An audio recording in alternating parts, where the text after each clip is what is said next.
అందరికీ నమస్కారం. Welcome to open talks with Jhansi. మరి పెద్దవాళ్ళల్లో మోకాళ్ళ నొప్పులతో చాలా మంది బాధపడుతూ ఉంటారు. సీజనల్ వైజ్ గా కూడా ఇది చేంజ్ అయ్యే అవకాశం ఉంటుందంట. అంటే ఇప్పుడు చలికాలంలో చాలా మందికి నొప్పులు ఎక్కువ అవుతున్నాయి అని చెప్తుంటారు. రిజిడ్ గా అనిపించడం, అడుగు తీసి అడుగు వేయలేకపోవడం, ఇలాంటి ఇబ్బందులన్నింటినీ ఫేస్ చేస్తుంటారు. సో ఈ రోజు నేను డాక్టర్ బాలకిషన్ గారితో ఉన్నాను. 40 ఏళ్లకు పైగా ఆయుర్వేద వైద్యాన్ని అందిస్తున్నారు. మరి సార్ని అడిగి ఈరోజు మోకాళ్ళ నొప్పులకు పెద్దవాళ్ళని కాదు, చిన్నవాళ్ళని కాదు, ఆడవాళ్ళకి, మిడిల్ ఏజ్ వాళ్ళకి అందరికి కూడా ఉపయోగపడే ఒక మంచి సలహా అడిగి తెలుసుకుందాం. నమస్తే సార్. నమస్కారం. ఎలా ఉన్నారు సార్? మీరు ఎలా ఉన్నారు? బాగున్నాను సార్, థ్యాంక్ యూ. ఇది మోకాళ్ళ నొప్పులు అనేది మీరు ఇంతకు ముందు కూడా ఒక వీడియోలో చెప్పారు. పోయిన జనరేషన్లు అంటే ఒక 20-30 ఏళ్ల క్రిందట మనం చూసుకున్నట్లయితే చాలా తక్కువగా వచ్చేవి, చాలా పెద్ద ఏజ్ లో వచ్చేవి. కానీ ఇప్పుడు ఒక 20 ఏళ్ళ ముందుకు వచ్చేసాం అనమాట. 30 దాటుతుంది అంటే మాత్రం బాడీలో పెయిన్స్ స్టార్ట్ అవ్వడం కొంచెం వస్తున్నాయి. సో ఈ చేంజెస్ ఎందుకు వస్తున్నాయి, మరి దాన్ని మనం ఎలా అడ్డుకోవాలి? ముందు మనం చేంజెస్ ఎందుకు వస్తున్నాయి అనేది చూడాలి. అంటే కారణాలు తెలుస్తాయి. వాట్ ఈస్ ద రీజన్స్ ఎందుకు చేంజెస్. మన లైఫ్ స్టైల్ ఏదైతే ఉందో, జీవన విధానం, జీవించే విధానం పూర్తిగా మారిపోయింది. అంటే ఎందుకు మారిపోయింది అంటే మనం తీసుకునేటటువంటి దినచర్య, చేస్తున్నటువంటి అలవాట్లు, ఆహారపు అలవాట్లు, అలాగే జీవించే విధానం, ఇవన్నీ కూడా పూర్తిగా మారిపోయాయి. ఇంత పూర్వం మంచి పోషక విలువలు కలిగిన ఆహారం తినేవాళ్ళం. ఇప్పుడేమనుకుంటున్నాం, అందరం ఎవరికి వాళ్ళుగా మంచి ఆహారం తీసుకుంటున్నామని ఎవరికి వాళ్ళు అనుకుంటున్నారు, కానీ ఎవరు తీసుకోవట్లేదు. అనుకున్న వాళ్ళు 70% పీపుల్స్ సరైన ఆహారం తీసుకోవట్లేదు. అసలు భూమిలో సారవంతమైన నేల లేదు. మళ్ళీ అందులో కూడా తీసుకోవడంలో కూడా చేంజెస్ వచ్చాయి. ఏంటి, అతిగా వెయిట్ చేసి తీసుకోవడం, లేదా అదే పనిగా ఒకే రకమైన ఆహారం తీసుకోవడం, లేదా ఒక రకమైన ఆహారం పూర్తిగా మానేయడం, ఇలాంటివి జరుగుతుంది.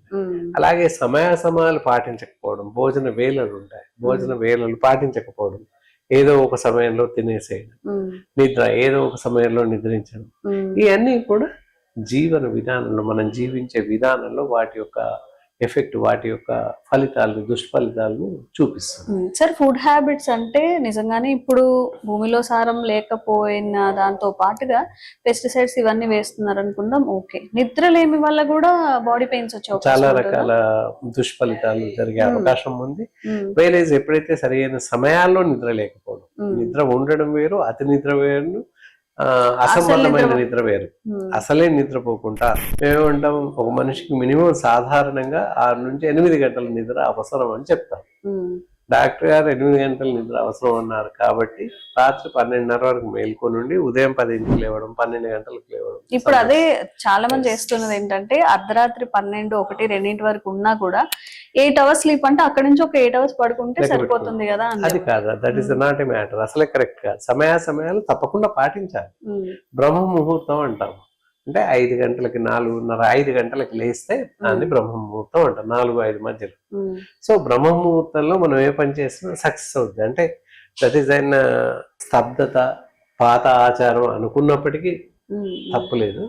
కాకపోతే అక్కడ పాటిస్తే సైంటిఫిక్ రీజన్స్ చాలా ఉంటాయి. ఇక్కడ 4 నుంచి 5 o'clock, 5:30 వరకు బెస్ట్ రిజల్ట్స్ ఉంటాయి. బ్రీతింగ్ ప్రాబ్లం ఉంటుంది, అస్తమా పేషెంట్స్ ఉంటారు.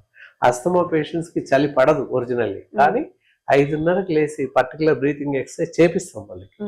సో ఇన్ దట్ కండిషన్ వాళ్ళకి ఆస్తమా సెట్ అవుతుంది, తగ్గిపోతుంది. ఓన్లీ ప్రాణాయామం 5 గంటలకు చేపిస్తాం, ఉదయం 5 గంటలకి 4:30 మధ్యలో చేపిస్తాం. సో సెట్ అవుతుంది. సైనసైటిస్ ఉంటుంది, వాళ్లకు ఆ టైంలో సెట్ అవుతుంది. ఇవన్నీ అన్నమాట, తప్పకుండా ఆ టైం అనేది అవసరం. అలాగే నిద్ర అనేది కూడా కరెక్ట్ గా పాటించాల్సి ఉంటుంది. ఎప్పుడు పడుకోవాలి మరి ఇంత చేస్తే అంటే, సాయంత్రం 9-10 గంటలకు తప్పకుండా నిద్రించాలి.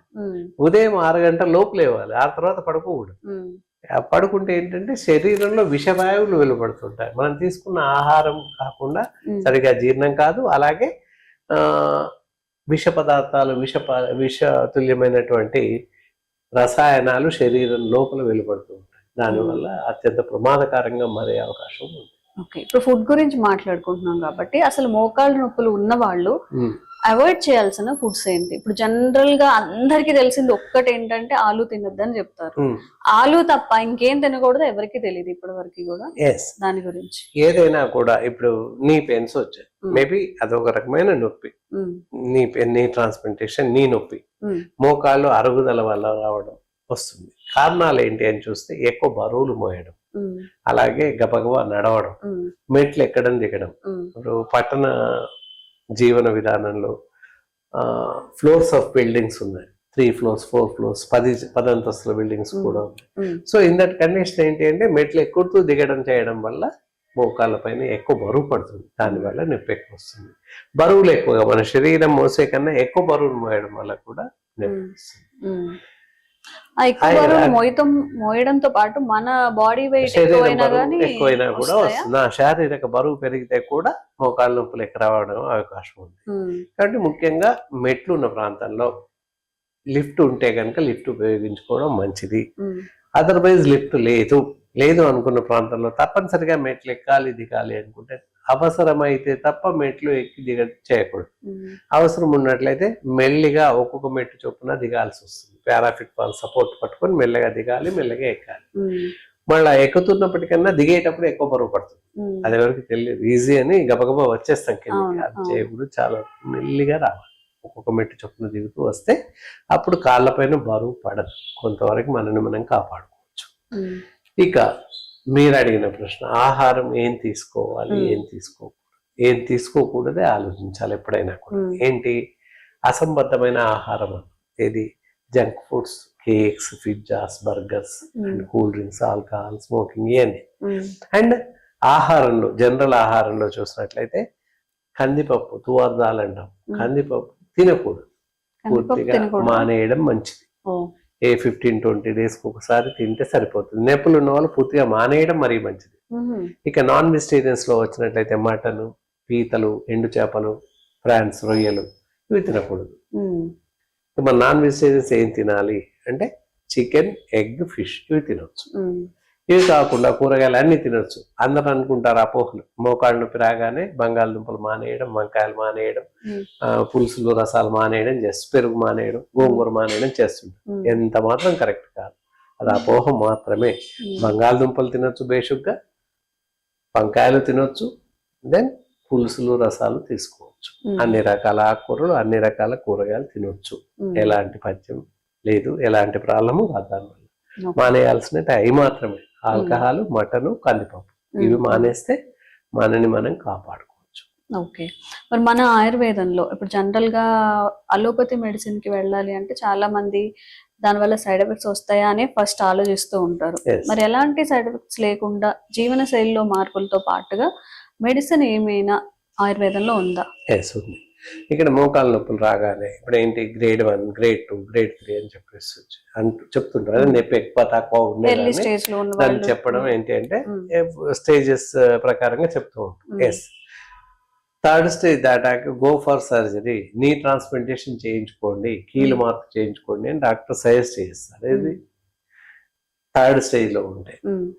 కానీ ఇక్కడ మోకాళ్ళ నొప్పి ఉన్నప్పుడు 4th స్టేజ్ సర్జరీ కంపల్సరీ రేపే చేయించుకోండి అని చెప్పిన వాళ్ళకు కూడా ఆపరేషన్ అవసరం లేకుండా, కీలు మార్పు శస్త్రచికిత్స అవసరం లేకుండానే మేమిచ్చే ఆయుర్వేద మందులతో మోకాళ్ళ నొప్పులు తగ్గిపోతుంటాయి. ఏ స్టేజ్ లో ఉన్నా, 4th స్టేజ్ లో ఉన్నా, ఈవెన్ వరస్ట్ కండిషన్, కాలు వంగిపోయి నొప్పి ఉంది, రేపు సర్జరీ అన్నప్పటికీ కూడా చేంజ్ చేయొచ్చు. ఏంటంటే కొన్ని రకాల ఎక్సర్సైజెస్ ఉంటాయి, మేము మాత్రమే ఎక్స్పర్ట్ డాక్టర్స్ మాత్రమే చెప్తారు. మోకాలకు సంబంధించిన పర్టికులర్ ఎక్సర్సైజ్ చేసిస్తూ ఎక్స్టర్నల్ ఆయిల్ అప్లికేషన్ ఇస్తుంటాము. దెన్ ఇంటర్నల్ మెడిసిన్స్ అక్కడ వెనకాల ఆర్తో యోగం చూడండి, డ్రాప్స్ వెనకాల ఆ మధ్య పాటలు, దాని తర్వాత ముందు అదే. ఎస్, ఇప్పుడు మీరు అడిగారు కదా ఆయుర్వేదంలో వైద్య చికిత్సా పద్ధతులు ఉన్నాయా? ఎస్, ఉన్నాయి. ఇక్కడ ఆర్తో యోగ్ ట్యాబ్లెట్ చూస్తున్నారు కదా, ఈ ట్యాబ్లెట్స్ వచ్చేసి ఉదయం 2 మాత్రలు, రాత్రి 2 మాత్రలు చొప్పున భోజనానంతరం తీసుకుంటూ ఉన్నట్లయితే ఎంతటి మోకాళ్ళ నొప్పులైనా తప్పనిసరిగా తగ్గిపోయే అవకాశం ఉంది. తర్వాత దాంతో పాటుగా ఎక్సర్సైజ్ చేయాల్సిన అవసరం ఉంటుంది. ఇలా ఈ విధంగా ఇది వాడుతూ ఉంటే ఒక 3 నెలల పాటు వరుసన వాడుతూ ఉంటే మీకున్నటువంటి మోకాళ్ళ నొప్పులు పూర్తిగా తగ్గిపోయే అవకాశం ఉంది. సార్ పెద్దవాళ్ళలో అయితే వాళ్ళకి తెలుస్తుంది, మీరు చెప్తే వింటారు వాళ్ళు ఏ ఫుడ్ తీసుకోవచ్చు తీసుకోకూడదు అని చెప్పి. మనం ఫస్ట్ లో మాట్లాడుకున్నట్లుగా పిజ్జాలు కానీ బర్గర్లు కానీ ఇవన్నీ అవాయిడ్ చేయాలి అంటే ప్రస్తుతం ఉన్న జనరేషన్ కి, దట్టు మన డియరెస్ట్ జెన్జీ కిడ్స్ కి, వాళ్ళకి అంటే డ్యామేజ్ జరిగిన తర్వాత రియలైజ్ అయ్యేదే తప్ప ముందుగా వాళ్ళు ఏది మార్చుకోలేరు. అంటే ఆ ఏజ్ అవ్వచ్చు, తినాలని అనిపించవచ్చు, వాళ్ళకి దొరికే ఫుడ్ అవైలబిలిటీ కూడా అలాంటిది దొరుకుతుంది. ఇప్పుడు మనం బయటకు వెళ్తాము, అక్కడ చక్కగా ఇంట్లో కుక్ చేసిన ఫుడ్ కానీ అలా ఉండదు. ఏదో బర్గర్స్ ఏవో తినేస్తారు, అప్పటికి ఆ హంగర్ ని కంట్రోల్ చేసుకోవడం అలా చేస్తూ ఉంటారు. మరి వాళ్ళకి వాళ్ళ ఫ్యూచర్ ఎలా ఉండిపోతుంది, వాళ్ళు ఎలాంటి జాగ్రత్తలు తీసుకోవాలి? ఒకవేళ ఇప్పుడు మీరు అడిగినట్టు younger generation whereas go for out side job, బయటకు వెళ్తుంటాం, ఫీల్డ్ వర్క్ ఉంటుంది, ఆర్ ఎనీథింగ్ ఎల్స్, నార్మల్ ఆహారం దొరకదేమో అని అనుకుంటాం.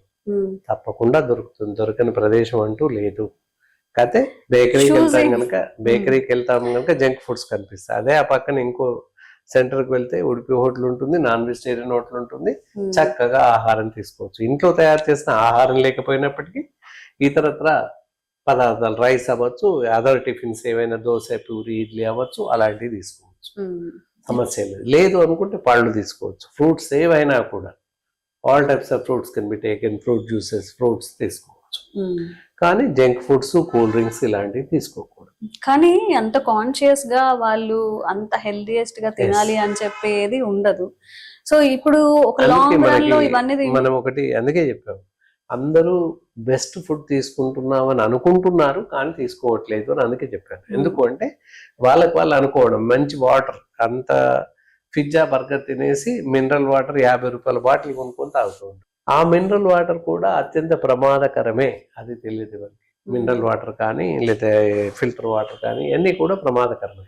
కాబట్టి ఆ వాటర్ తీసుకోకుండా మామూలు వాటర్ తీసుకోవాలి. యాక్చువల్లీ ట్యాప్ వాటర్ తాగాలి, వాటర్ మీద తర్వాత చేద్దాం ఒక ఎపిసోడ్. కానీ ఇది మట్టుకు అంతే, ఏంటంటే ఇలాంటి ఆహారం తీసుకోకూడదు. మన నీళ్ళ మీద అంత జాగ్రత్త తీసుకుందాం అనుకున్నప్పుడు తీసుకునే ఆహారంలో ఎందుకు జాగ్రత్త తీసుకోకూడదు? చిప్స్ అవ్వచ్చు, ఫ్రూట్స్ అవ్వచ్చు, ఈ మిగతా ఐటమ్స్ ఏవైనా జంక్ ఫుడ్స్, పిజ్జాలు, బర్గర్లు, ఆయిల్ ఫుడ్స్, చిప్స్, కుర్కురేలు ఇలాంటివి తీసుకోకూడదు అని చెప్తున్నారు. మీరు లిస్ట్ లో యాడ్ చేసుకోవద్దు, తినాలి తీసుకోకూడదు. ఇవి కాకుండా రిమైనింగ్ ఏదైనా ఇండియన్ కల్చర్ ఫుడ్, టిఫిన్స్ అవ్వచ్చు, ఇడ్లీ, వడ, పూరి అవ్వచ్చు, రైస్ అవ్వచ్చు, ఇలాంటివి. అలాగే మళ్ళీ ఫాస్ట్ ఫుడ్ సెంటర్లో లభించేటటువంటి ఫ్రై ఫుడ్స్ తినకూడదు. నూడిల్స్ అవ్వచ్చు, ఆల్ టైప్స్ ఆఫ్ రైస్ ఇలాంటివి తినకూడదు. బయట హోటల్స్ లో లభించే రైస్, నాన్ వెజిటేరియన్ అవ్వచ్చు, వెజిటేరియన్ అవ్వచ్చు, అలాంటివి తీసుకోండి, దానివల్ల ఎలాంటి ప్రమాదం లేదు. వాటితో పాటుగా నాన్ వెజిటేరియన్ తీసుకునేటప్పుడు ఒక హ్యాబిట్ అనమాట, ఇక్కడ చికెన్ బిర్యానీ తింటూ ఇక్కడ కూల్ డ్రింక్ తాగుతూ ఉంటారు. అలా ఏమాత్రం చేయకూడదు. కూల్ డ్రింక్స్ అసలే తాగకూడదు. ఆల్కహాల్ కన్నా 100 రెట్లు ప్రమాదకరం కనుక కూల్ డ్రింక్స్ ఏవి తాగకూడదు. చక్కగా తినేసేయండి. పళ్ళ రసాలు డైరెక్ట్ తాగండి, mango juice, orange juice. If you want need any, మీకు ఇష్టమైనటువంటి పళ్ళ రసాలు తాగొచ్చు భోజనానంతరం. అలా తీసుకోవడం వల్ల మనం తీసుకున్నటువంటి ఆహారం త్వరగా జీర్ణమయ్యే అవకాశం కూడా ఉంది.